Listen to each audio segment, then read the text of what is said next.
Welcome to my YouTube channel. Kung bago ka lang sa channel na to at true-blooded Aldab Nation ka, tama po ang channel na pinuntahan mo. Kaya considering na po kitang bagong subscriber. At huwag mong kalimutan pindutin yung bell para lagi po kang updated sa bagong video na ilalabas ko. Salamat po sa iyong pag-click sa channel na to. Nak, who's cooking? Dad, basta I'm home. Ay ko, marunong ka pala magluto. Oo naman, kaya relax ka lang dyan. Lulutuin ko ang fave ko. CDO Homestyle Corned Beef. May juicy sarap at beefy linamnam.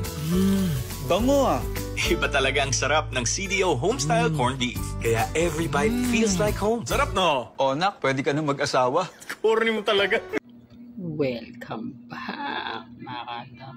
Ito na naman po ang inyong lingkod, si Mr. Destiny. At siyempre, panibagong update na naman po tayo.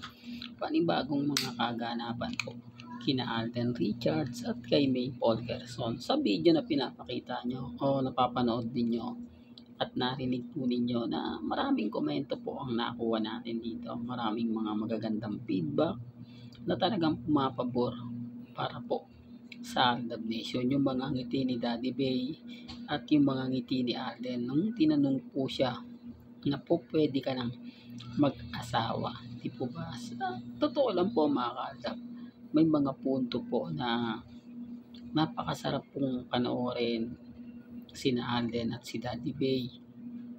Alam niyo po ba ng mga panahong 2015 na kung saan nag-guest po si Daddy Bay, si Alden, si Nanay Dab, si Tatay Dab, talaga naman pong hindi makakalimutan.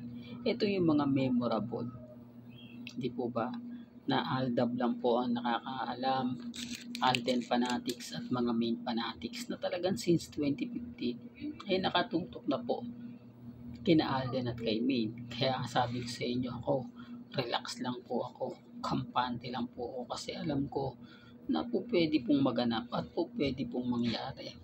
Di po ba? Sa dami po kasi ng mga balita ngayon sa social media, sa dami kasi ng mga bali-balita na kung saan nga po paminsan-minsan talagang mapapaisip kayo kung bakit nga po ba nangyayari yung mga bagay-bagay na ganito, kung bakit umaayon nga po ba sa Aldab Nation ang mga ganitong bagay.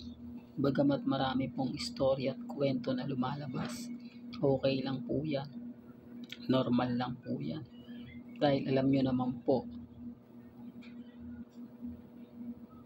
na sa larangan po ng showbiz talaga naman pong marami ang taong nakikisawsaw, nakikigamit para lang po pag-usapan, di po ba?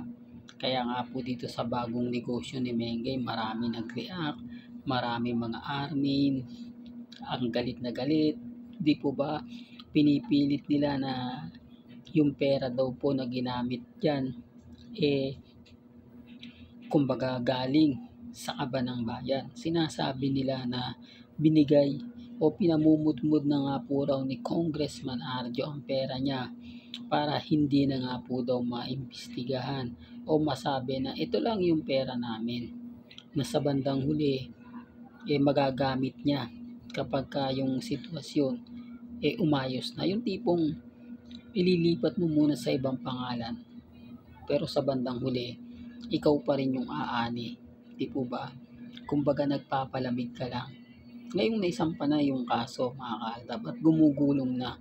Ayon po ito sa bali-balita. Sabi ko nga po sa inyo, ito lang yung kagandahan nyo kay Mr. Destiny. Lahat po ng mga balita na about sa Aldab Nation malalaman po ninyo. Di po ba? Kila Mengay at kay Alden, kung bakit ko binabalita yan, para lang klaro na kung papaano banatan si Mengay sa social media, kung gaano kalupit ang mga army para kay Mengay, mga dati pong fans ni Main na ngayon number 1 basher na. Kasi alam niyo, sa totoo lang po, for the record lang, karamihan po kasi ng army taga District 1. Nung kung matatandaan niyo po yung anniversary na McDo ni Mengay, hindi po ba 3 jeep ang pumunta dyan na taga District 1 na kung saan hinatid pa o binayaran ni Congressman Arjo para lang pumunta, para lang kumain. Hindi po ba? Sinasabi ko lang po ito mga kaaldab para lang po malinaw, para lang po klaro. Noong mga panahon ng aldab, wala po kaming binayaran o wala pong binayaran ang pamilya Mendoza. Alden Richards, para lang po pumunta, para lang po kusang loob na ipakita o kumbaga walang bayarang nangyari. Ibig kong sabihin, kusang loob na pumunta, kusang loob na talagang pumila ng napakahaba para lang po makita si Mengay at si Alden Richards. Yan po yung isa sa rason mga kaaldab kung bakit po kami matatag. Nagkaisa po kami dahil hindi naman po kami binayaran. Wala pong bayarang nangyari, wala pong bayarang naganap. Taliwas po sa mga sinasabi ng iilan. Taliwas po sa mga sinasabi ng mga taong bitter na bitter po sa channel ni Mr. Destiny. Po ba normal lang po yung mga nababasa ninyo? Normal lang po yung mga nakikita ninyo. Dahil alam ko naman po mga kaaldab na talagang hindi tayo tatantanan. Gusto po kasi nila magalit din tayo kay Mengay. Gusto nila mainis din po tayo kay Mengay. Para tuluyan na nga pong siya yung pagbintangan. Gaya ng sinabi ko mga kaaldab, si Congressman Arjo, dinis kamay na eh. Di po ba? Ang tinitignan nilang nasisisi nga po si Mengay dahil sa luho ni Mengay Kuno. Kaya daw po nagawa ni Congressman Arjo yung mga bagay-bagay na ganyan. Mantakin nyo mga kaaldab, sino nga po ba bumili ng yate? Sino nga po ba yung nag-post ng helicopter?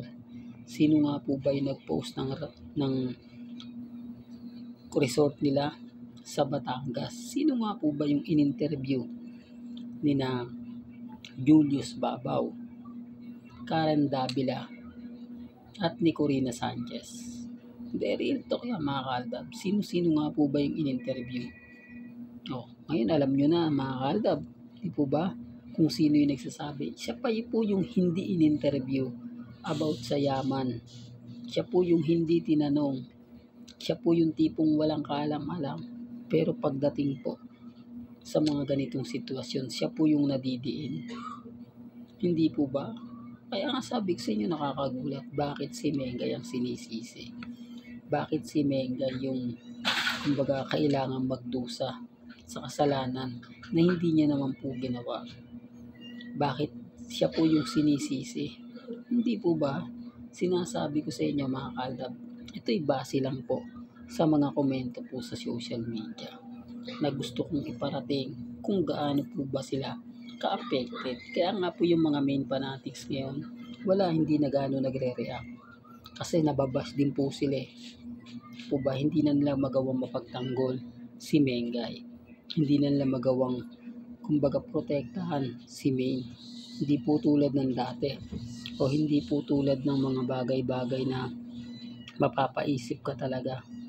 Sinasabi ko lang po ito mga kaaldab para lang po malinaw, para lang po klaro, para lang po sa mga taong dumadaan at bumibisita po sa channel ni Mr. Destiny na kahit paulit-ulit ko itong sabihin, hindi po ako magsasawa at never po nating pagsasawaan. Kaya po ng sinabi ko, dito po sa channel ni Mr. Destiny, nire-respeto ko po at ginagalang lahat po ng mga komento ninyo. Pabor man yan o hindi, hindi ko po yung binubura. Nakikita nyo naman po siguro at nababasa nyo naman po. Well, hanggang dito na lang po ang ating latest updates.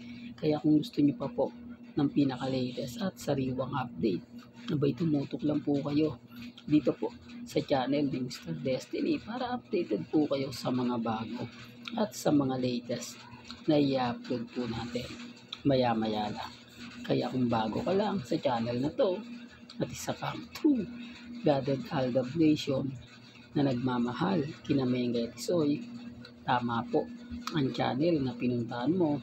Kaya consider na po kitang bagong subscriber. At huwag mong kalimutang i-share ang mga video po natin sa mga mamis, sa mga titas, at sa mga senior. Hanggang sa muli, salamat po sa panonood at pakikinig.